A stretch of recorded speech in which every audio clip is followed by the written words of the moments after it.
Welcome to Now Let's Talk, the podcast with Vanessa Corwin and Kathleen Kahn, where we speak with our guests about the joys and challenges of life in today's world.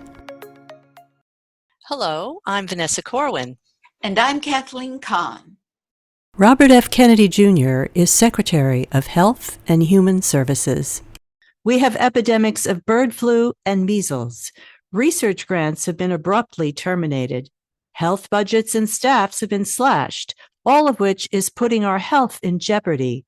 With us today to shed some light on what's happening and how we can protect our health is Dr. Bruce Y. Lee, Professor of Health Policy at the City University of New York Graduate School of Public Health and Health Policy.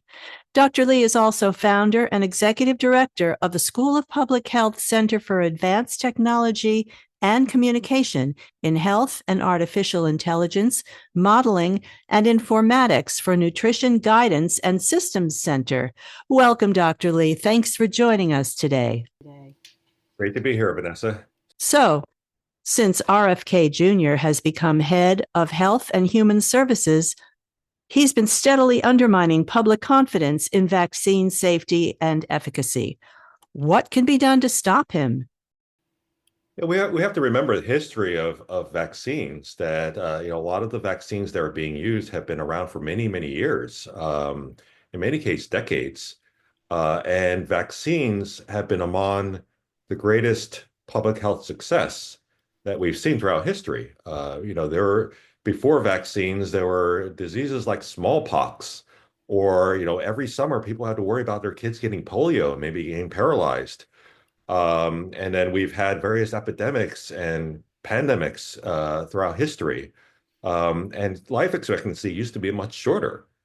Midlife is in your 20s. It's a completely different situation now. And the challenges vaccines have been in part a victim of their own success, right? They've eliminated a lot of the problems, so we don't have to worry about them. And so people don't realize how devastating these problems used to be, and now can be again if we lose sight of what vaccines can actually do. The measles is a perfect example. It's completely eliminated from the US in the year 2000. Now we're having to worry about it again. Is it true that the canceled flu vaccine meeting was rescheduled and held behind closed doors? If that's true, then why have we not heard anything about the outcome? This is hardly the transparency RFK promised during his confirmation hearings. Yeah, so what typically happens is there's a meeting of the FDA, the Food and Drug Administration. There's also a meeting of the World Health Organization, the WHO. And historically, since first of all, the United States has had considerable influence with the World Health Organization, there's been a lot of interactions between the international agency and the national agency. And then there's coordination because they have data, the FDA has data, they can share data and figure out, okay, what are the best strains to put into the flu vaccine? That's cooperation. So it's much better to have more information and work together with everyone because we have a common enemy. The common enemy is the flu virus. But what happened was there was initial cancellation of the FDA meeting, and that includes external advisors, top people in the field to give advice to the FDA. Now that was probably done without much thought, because you have to say, okay, hold on a second, we've got this flu vaccine coming up. How are we going to decide upon that? So the word is that one thing was changed, that FDA officials were allowed to go to the WHO meeting or at least participate in it. So there's some exchange of information, but it's very unclear of what the plans are going forward and what's been happening. Because again, there are real things that we have to worry about. It takes about 6 months. You have to have a 6-month advance manufacturing lead time to get the vaccines made and then distributed. So we're already in April. We're rapidly approaching the time when you need to start vaccinating, which is September, October. So what's going to happen there? So it's unclear, and that's left a lot of people quite confused. We also have to remember this coordinate. There's a whole bunch of coordination that needs to occur to get the flu vaccine out there. Should we expect the vaccines to arrive on time? Will they be the right vaccines? Will they even be manufactured? They most likely will be manufactured, but all of that stuff is unclear right now.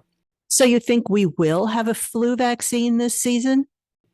Well, that's the hope, and also a lot of these pharmaceutical companies are, they already have contracts in place. They've made decisions to allocate certain manufacturing lines to the flu vaccines.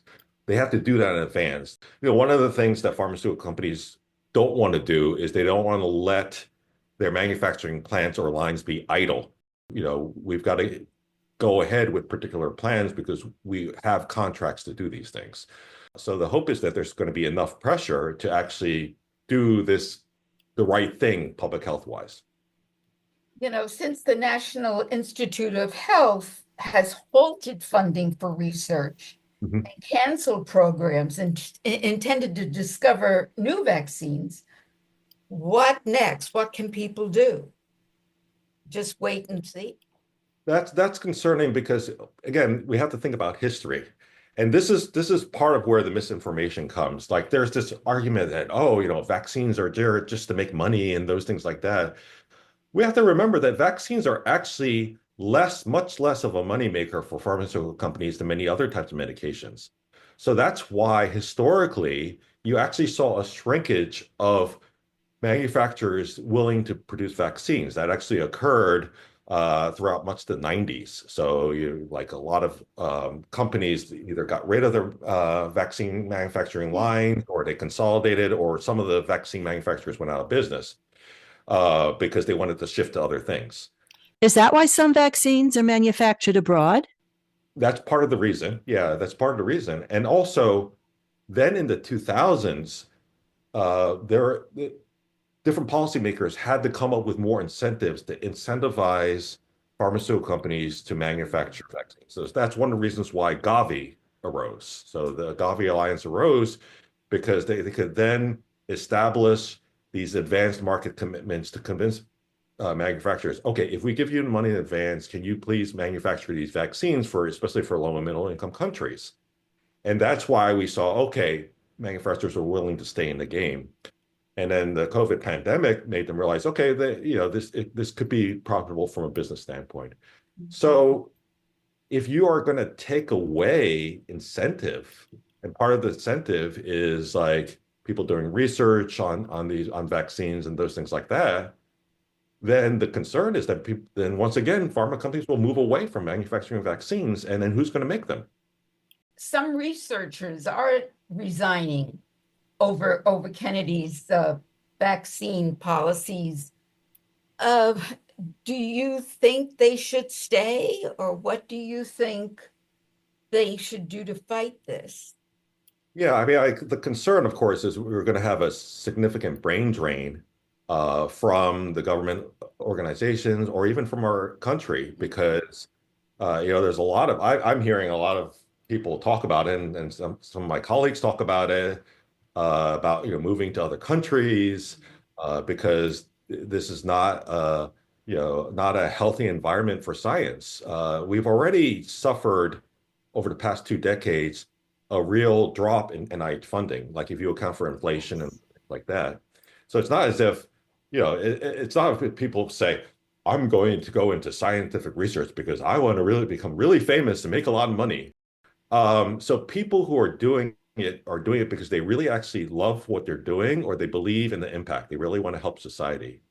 So first of all, you don't want to lose those folks. But it's a bit much to ask them to stand up against all this pressure that they may be facing, or you're hearing stories about people being censored in terms of what they can say and those things like that, or being pushed in certain directions to do something that goes against their conscience.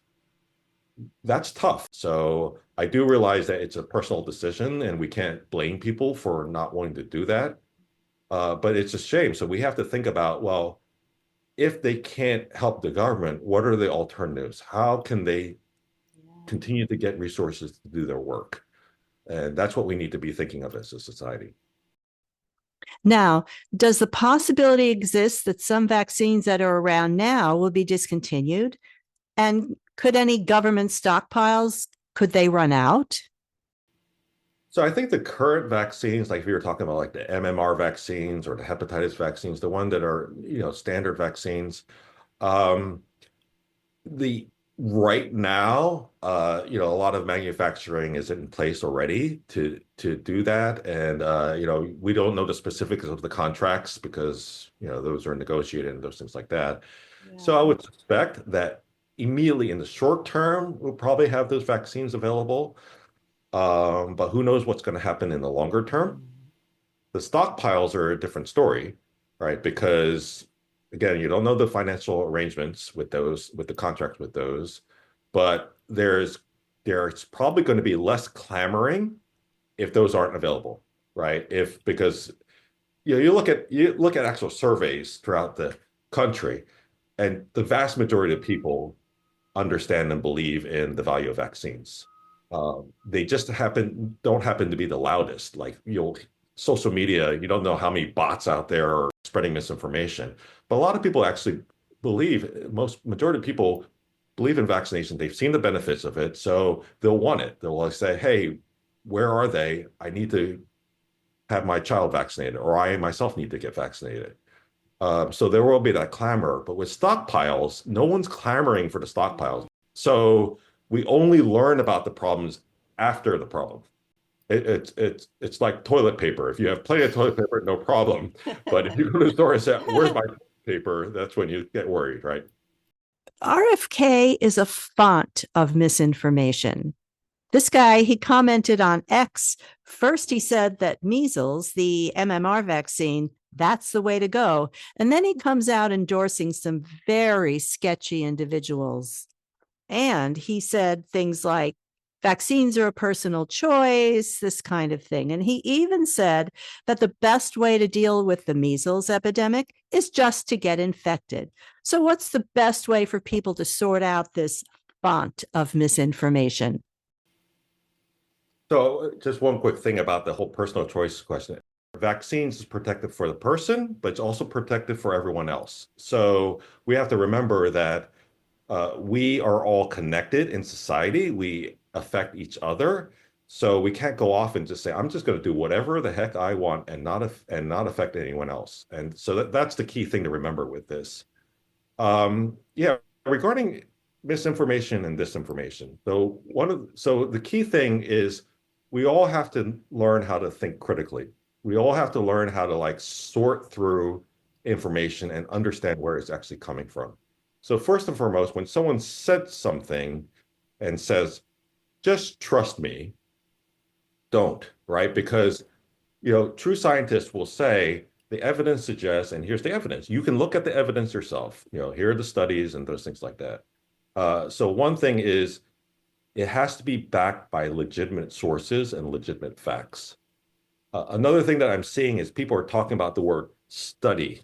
And I remember I was listening to someone talk once, and that person was saying that, yeah, I did you look at the studies, and then when someone asked that person, well, what studies? That person said, well, I tried it myself, and I wrote it down. That is not a study, okay? So you want to also say, okay, you say data, you say studies, where is it actually from? Is it a legitimate source? And then, what's the actual explanation behind this? And then when you talk about legitimate sources, okay, so historically, a lot of the government websites have been legitimate sources like CDC, NIH, there's the National Library of Medicine, there's Medline and those things like that. Of course, the concern right now is what is going to be put in there. So you also have to look at other sources. So there are major health systems and academic centers, like the Mayo Clinic, Cleveland Clinic, Johns Hopkins, Harvard, that put out these things, and then they make it very clear where the information's from and who's writing it and those things like that. The other thing you can do is you can double check, choose 2 or 3 different legitimate sources. You may also want to choose sources outside the country too. Go to Health Canada, go to the World Health Organization. Are they saying the same things, right? These are ways to double check. So we have to learn how to like double check these things. Don't just listen to like a certain personality just because they're famous. Yeah, and you have to educate yourself. Yep, You must educate yourself and absolutely. not take anything for granted that there's so much happening at one time. So that's good to go to other resources like that. Yeah, one of the problems is science has sort of dropped off. I mean, everyone needs to learn science. Science is how we describe the world around us. It's not this esoteric subject that, only a small percentage of people should know. Like everyone should at least have some basic understanding of science. Well, I Uh, think this country doesn't respect scientists anymore, especially during COVID, when Dr. Fauci, was standing there talking, and Trump, on the other hand, says, drink, what did he say? Bleach and all that stuff like that. Bleach. I can't Yeah, remember. They're bleach, it'll supposed to, go away. that was mentioned or suggested. I don't know if it actually recommended. You don't want to like play around with bleach. Don't even mention playing around with bleach. That can lead to poisoning or damage or all those things like that. Exactly, yeah. What about the bird flu? RFK was reported to have said that farmers should preserve those birds and don't have the flu, and let the virus run its course. Regarding the bird flu vaccine, is that only for humans? How effective is it, and who should get it? I mean, we live in the city. We're not on the farm.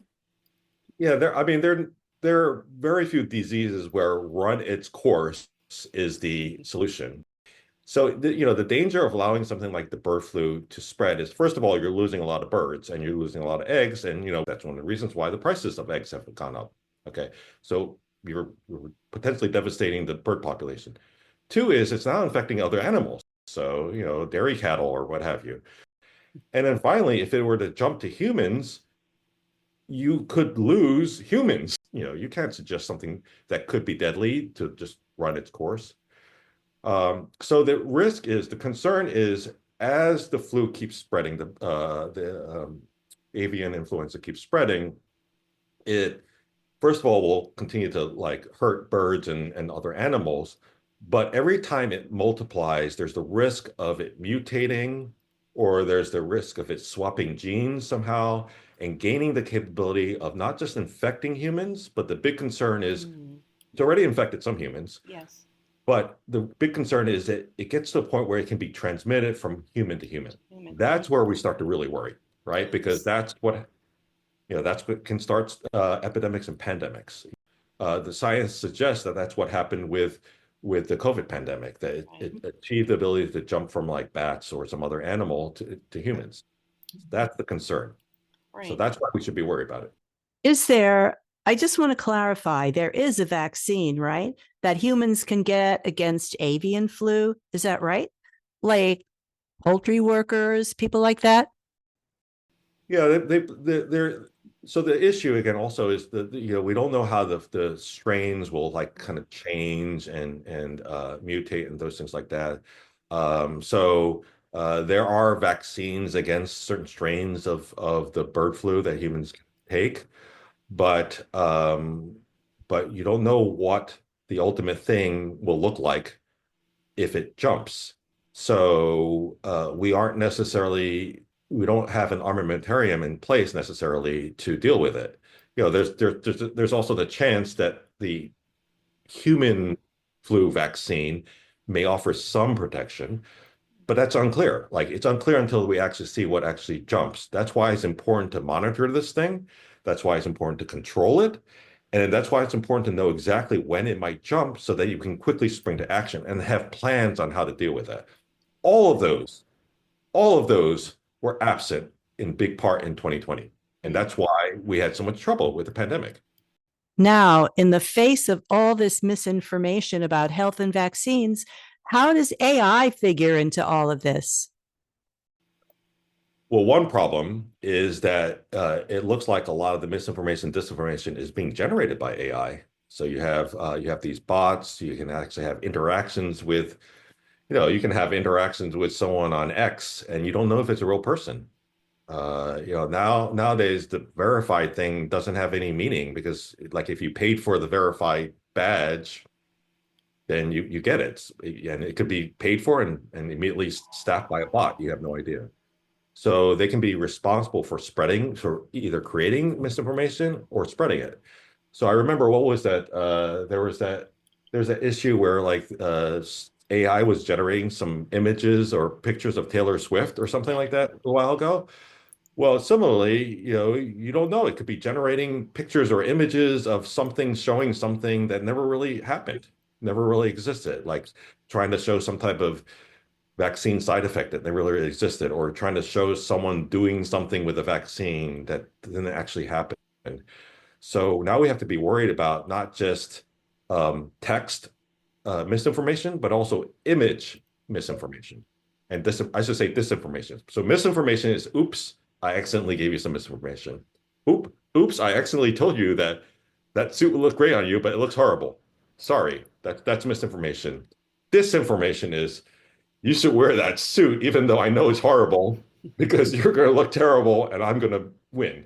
That's disinformation. Disinformation is deliberate. Is there any, what's the word? Anyone looking over or responsible for AI that what goes out? Is there some part of this crazy government that monitors? Yeah, so one of the issues or problems is that it was recognized during the COVID-19 pandemic that there was a lot of that misinformation, disinformation had become a problem. So the existing leadership at the time at the NIH, Francis Collins, et cetera, they were interested in establishing an initiative to study misinformation, disinformation, and ways to counteract it. I was actually invited to talk at one of the workshops on misinformation, disinformation held by the NIH.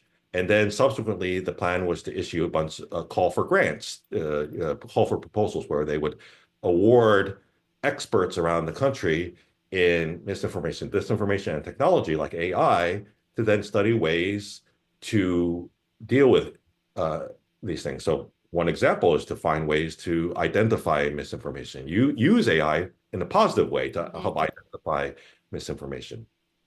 That, for some reason, was completely shuttered. What I believe it was a year, maybe a couple years ago, either 1 or 2 years ago. And that made the headlines. And when that happened, some people interviewed me and asked me because they knew that I was involved in the workshop, et cetera. And this is one of the areas that I'm involved in. And everyone around the country was confused. All the experts, like, why? This is a huge need. So that being said, we don't know if there's anything out there that's actually monitoring what's going on. And if there's any indication, there's some people suggesting that, oh, well, whatever can be said should be allowed to be said. That's the opposite. So we don't know and then there's also been cuts in communications officers and those things like that. So who knows what's going to happen? So, as consumers, as patients, what vaccines should we get now? Well, there's the standard vaccines for kids that's recommended and have long been on the CDC website. If for some reason that changes, you can look on a lot of like state websites that probably still have so I want to emphasize the states are the ones that put in vaccine requirements, not the CDC, not nationally. But most of them have agreed with each other in terms of what vaccines to be required. So you can look at multiple states like California, New York, and some other states to see what they require. So kids should get those vaccines when they at the right schedule. So these include like the MMR vaccine, hepatitis vaccines, pertussis, tetanus, those things like that. And if you're an adult and you haven't gotten those vaccines, you should probably get it as soon as possible. You want to check back and see which of those you've gotten, and double check. So there's that. And then there's also talk of, okay, not everyone who might have gotten, the measles vaccine may be protected. So you want to double check what type of vaccine you got in the past. And then because there was a period of time where The inactivated vaccine was being given, and that doesn't give you as good protection as the current vaccine. So you just want to double check that. Okay. That being said, then there are the adult vaccines, and then the regular annual vaccines. So there are adult vaccines like pneumococcal vaccine, which you want to get at a certain age, and then there's the shingles vaccine, which because anyone who's gotten shingles will tell you how horrible or painful it is to get. So it's preferable to get the vaccine. And then there's the annual flu vaccine. The annual flu vaccine tends to range in efficacy from about 30% to 60%, depending on how well the strains match. So it's not going to offer you full protection, but it can significantly reduce your risk of being infected. It can significantly reduce your risk of having bad outcomes. And it can actually shorten, if you do get symptoms, can shorten your symptom length. So it's beneficial to get that every year. And then there's the COVID vaccine. So the challenge with the COVID vaccine is there hasn't been clear recommendations, right? But the thing is, the COVID vaccine the protection tends to wane after 4 to 6 months, and the strains keep evolving and changing. So it's probably a good idea to get at least updated on that once a year. And then if you're at higher risk, maybe every 6 months. So those are the vaccines to look out for. I have a question about the measles vaccine. I'm sure people that are older got it when they were babies, and that's going to be hard to figure out what vaccine it was. Would it hurt to get the new measles vaccine? Yeah, that's one of the reasons why they have a recommendation as a cutoff in 1957. If you were born before 1957, there's really, really, really high probability that you got the measles at some point, so you're probably protected. Because the measles vaccines didn't become available until the 60s. But there's not a harm to get the vaccine. Nothing's 100% safe, of course. There's always a risk that something, you can have swelling and localized issues, and very, very, very small percentage of people may get more severe reactions. So there's always that, but the risks are very low. So there's usually no harm in getting an extra measles vaccine if you can't look back and tell whether you were actually vaccinated. The measles vaccine, usually in the form of the MMR vaccine, has been given to people for years, millions, billions of people around the world for years and years and years and years. It has a good safety record. Can you also suggest any resources where people can go to get reliable information on vaccines? Yep. So historically, and I want to emphasize historically, the government websites have provided reliable information. So a lot of the HHS websites and CDC, NIH, National Library of Medicine, those have been reliable historically. I cannot vouch for what's going to happen next. So I would urge double checking everything. So if you see something in a government website, you probably want to double check. So Mayo Clinic has good information. Cleveland Clinic, Johns Hopkins, Harvard, make sure it's actually their sites. So double check the URL. There's been incidents of people putting up fake sites and those things like that. State governments, the health departments will tend to have information as well. Again, double check that they're the right health departments. So like New York City Department of Health. As mentioned, also, there's some good, you can double check with some foreign sources, reliable foreign sources, Health Canada, World Health Organization.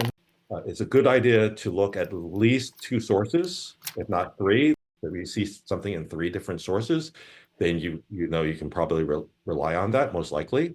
But those are the sources that I would opt for.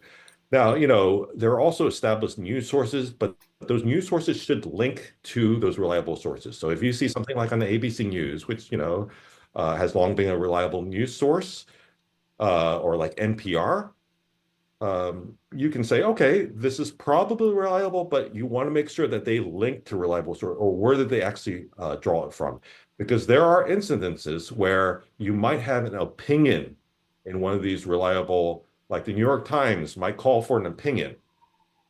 That doesn't mean the New York Times supports that information. It's an opinion. And then you have to look, where are they actually linking to? So be very careful about that when it comes to media news sources. Excellent. Thank you so much. This really did clarify a lot of things for us. It's great, Vanessa and Kathleen, that you're doing work to get information out there. I think and especially science information. I Yes. feel that, if you were to ask people, like, name the Avengers or name, the latest Oscar winners and things like that, people will like be able to say those, et cetera. But if you were to say, name some top scientists or name some scientific breakthroughs or whatever, that would go down very quickly. And why is that the case? It should be exciting to talk about science. It should be exciting to talk about what scientists are doing. That should be common. And if you go to other countries, Japan is an example, people talk about science on a more daily basis. So I like the idea that you have as a topic, a scientific topic, and the fact that you're getting stuff out there. So kudos to both of you. Thank you Well, so much. Thank you. Thank you very much. Thanks for joining us. We'd love to hear from you, so please visit our website at nowletstalkthepodcast.com and send us your comments and questions. We'll see you next time.